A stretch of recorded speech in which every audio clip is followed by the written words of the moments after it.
पहले मुझे अपना पौधा दिखाइए। हाँ, ले जाके।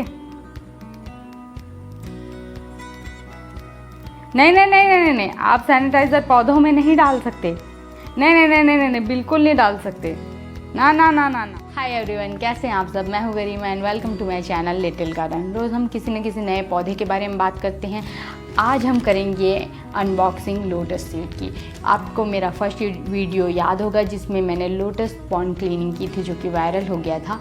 और उसी के आधार पे मुझे बहुत सारे क्वेश्चन आए कि आपका प्लांट इतना जल्दी अच्छे से ग्रो कैसे कर रहा है, इसमें इतनी एरियल लीव्स कैसे आ रही हैं, फर्टिलाइज़र आप क्या यूज़ करती है। पर सबसे बड़ा सवाल उसमें आया कि मैम आपने लोटस के सीड्स कहाँ से खरीदे।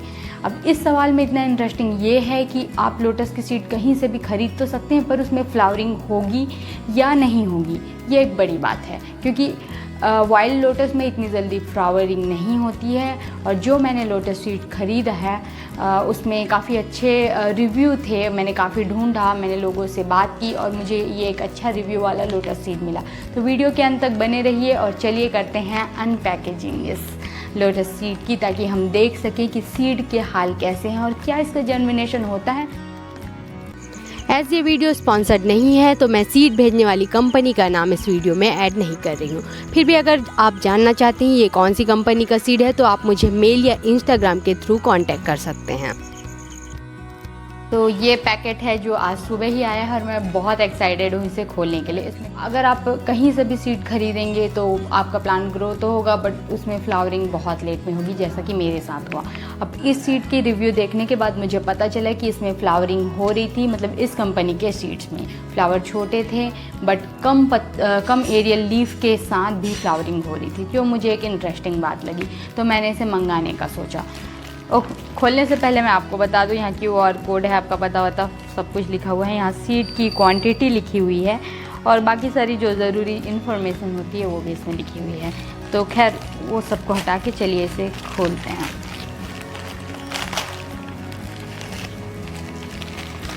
तो ये रहा हमारा लोटस सीड का पैकेट। इसमें आपको मैं बता दूं कि कंपनी का कोई लोगो छपा हुआ नहीं है, तो आप गारंटीड, अब फ्लिपकार्ट की गारंटी तो इसमें है बट फिर भी इसमें कोई गारंटी नज़र नहीं आ रही है। क्या है अंदर?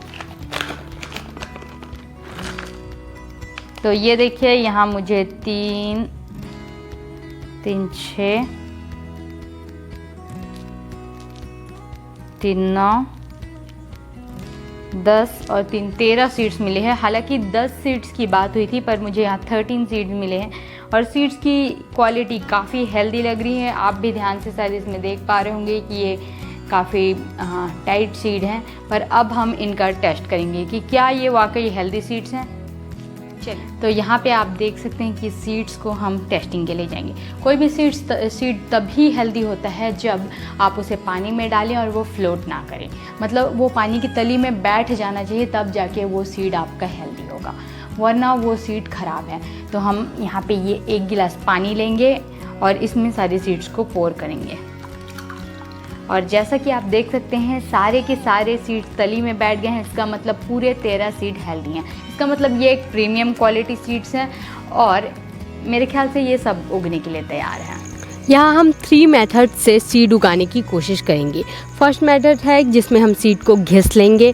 आपको घिसकर उसकी ऊपरी परत को हटा लेना है। ध्यान रखना है कि अंदर की परत को कोई नुकसान ना पहुँचे। आप किसी भी खुरदुरी जगह या फाइल पर घिस करके ये काम कर सकते हैं। तो सेकंड मेथड की ओर बढ़ते हैं। सेकंड मेथड में आपको सीड लेना है और इसे किसी भारी चीज़ से तोड़ना है। जी हाँ, तोड़ना इसलिए है क्योंकि तोड़कर ही आप पानी को अंदर जाने के लिए रास्ता दे पाएंगे। जब तक कि पानी सीड के वाटरप्रूफ लेयर को क्रॉस नहीं करेगा तब तक आपका सीड जर्मिनेट नहीं होगा। तो थर्ड सीड को हम बिना कुछ किए यूं ही पानी में डाल देंगे, ये चेक करने के लिए कि क्या वो जर्मिनेट होता है। यहाँ आप टूटे हुए सीड को देख सकते हैं, साबुत सीड को देख सकते हैं और घिसे हुए सीड को देख सकते हैं। तो अगर रिजल्ट की बात करें, टूटा हुआ सीड खराब हो चुका है क्योंकि उसका एम्ब्रियो बाहर आ गया। साबुत सीड के साथ कुछ भी नहीं हुआ। एंड घिसे हुए सीड में आप देख सकते हैं ये स्वेलिंग होना स्टार्ट हो गया। इसका मतलब ये बहुत जल्दी जर्मिनेट करेगा। इस तरीके से टूटे हुए सीड को हम हटा देते हैं क्योंकि अब वो नहीं बढ़ने वाला। 2 दिन में ही आप देखेंगे कि घिसे हुए सीड का पानी क्लाउडी होने लगा है। इसका मतलब सीड में जर्मिनेशन स्टार्ट हो चुकी है। जबकि सीड जिसके साथ हमने कुछ भी नहीं किया था उसके साथ कुछ भी नहीं हो रहा है। उसमें ना स्वेलिंग हो रही है, ना किसी तरह का चेंज दिखाई दे रहा है। लोटस की सीड की ऊपरी सतह लगभग वाटर प्रूफ होती है, जिसके कारण पानी बहुत जल्दी अंदर नहीं जा पाता है। लंबे समय तक पानी में रहने के कारण जब ये ऊपरी सतह खराब हो जाती है तब जाके पानी अंदर भेद पाता है। के कारण बिना ऊपरी सतह को घिसे लोटस के सीड को पानी में डालने पर एक लंबे समय तक इसमें स्प्राउटिंग नहीं होती।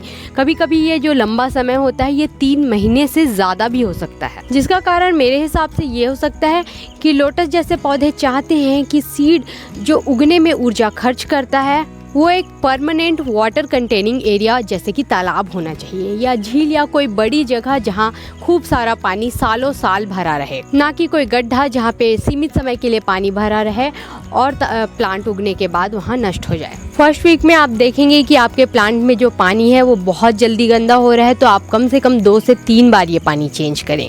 बाद में धीरे धीरे आप रेगुलर दिन में 1 बार पानी भी चेंज कर सकते हैं। लगभग 2 हफ्तों में ही आपको लोटस में रूट्स नजर आने लगेंगी। वाटर प्लांट्स को वैसा ही हेल्दी एनवायरनमेंट चाहिए होता है जैसा कि हेल्दी एनवायरनमेंट एक इंसान को चाहिए होता है। ऐसे में वाटर सर्कुलेशन ही इस हेल्दी एनवायरनमेंट को इंश्योर कर सकता है। छोटे कंटेनर में लगा करके आप वाटर क्वालिटी को मेंटेन कर सकते हैं और एक बार जब आपका सीडलिंग एक बड़ा और मैच्योर प्लांट बन जाता है तब आप इसे किसी बड़े कंटेनर में भी शिफ्ट कर सकते हैं। बड़ी जगहों जैसे तालाब या झीलों में साल में 1 बार बारिश या कई छोटी स्ट्रीम्स के जरिए पानी का सर्कुलेशन होता है और ये तालाब इतने बड़े होते हैं कि साल की 1 बार की भी बारिश इनके लिए काफी होती है। और घर में वाटर सर्कुलेशन ना होने के कारण या पानी चेंज नहीं करने के कारण ही हमारा प्लांट सड़ जाता है। तो लगभग 2.5 वीक्स में आप देख सकते हैं कि रूट्स डेवलप हो चुकी हैं। तो अब आप इसे कंटेनर में मिट्टी के साथ लगा सकते हैं।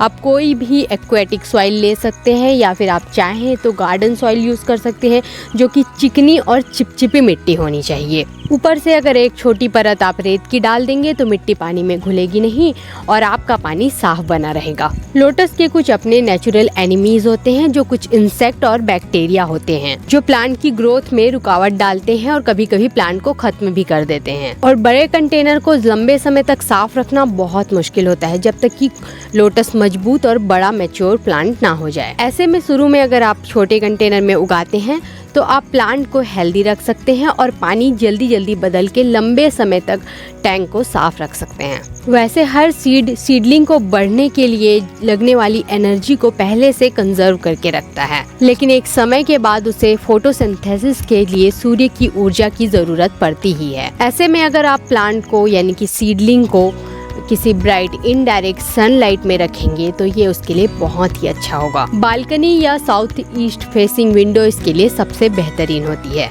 एक बार मिट्टी में लगाने के बाद आप इसे पानी में डाल करके डायरेक्ट सनलाइट में रख सकते हैं, पर उससे पहले अच्छी ग्रोथ के लिए आप पौधे को ब्राइट इनडायरेक्ट सनलाइट में रखिए।